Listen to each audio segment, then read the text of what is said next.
युववर्ग महिला वर्ग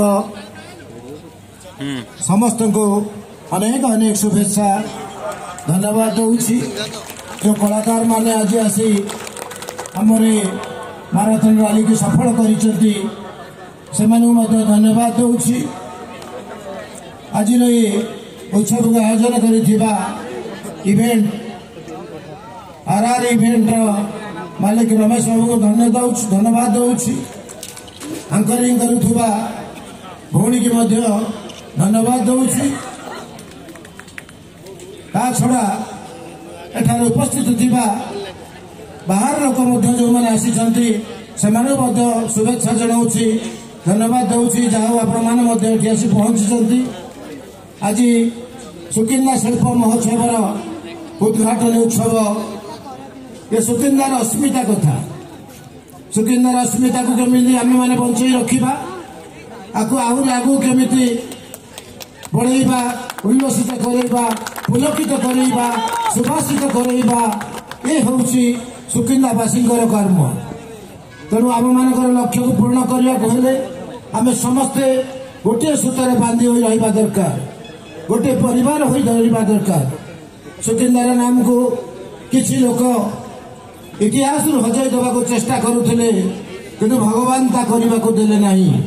समय गड़ीगला समय बदली भी गला समय एमती आसला सुकिंदार अस्मिता को सुकिंदा पुओ माने सुकिंदार भाई माने पुणे उज्जीवित करने को प्रयास कले से सफल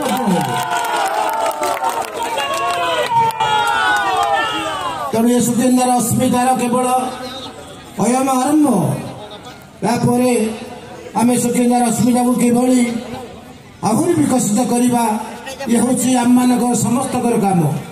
तेणु समस्त को अनुरोध करुच्छी समस्ते सहयोग करेंगे।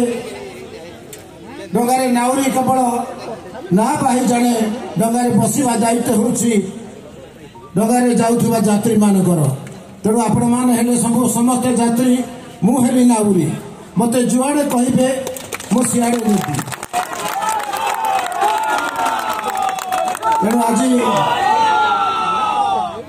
संध्या 5:30 आज महोत्सव को उद्घाटन करने ओडिशार माननीय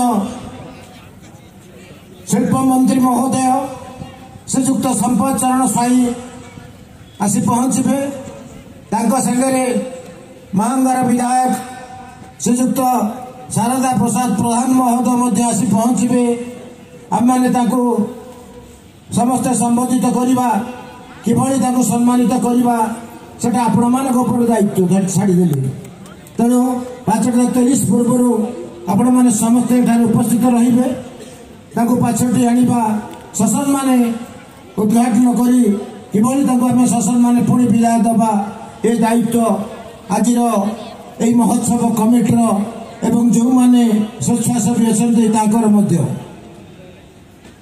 तेणु आज विशेष बर्तमान किसी प्रोग्राम नक समस्ते विदाय नवा ठीक 5:30 पूर्व पहुंचा ये कही समस्त को आउ थे धन्यवाद दे मोर व्यक्तव्य शेष करुच्ची।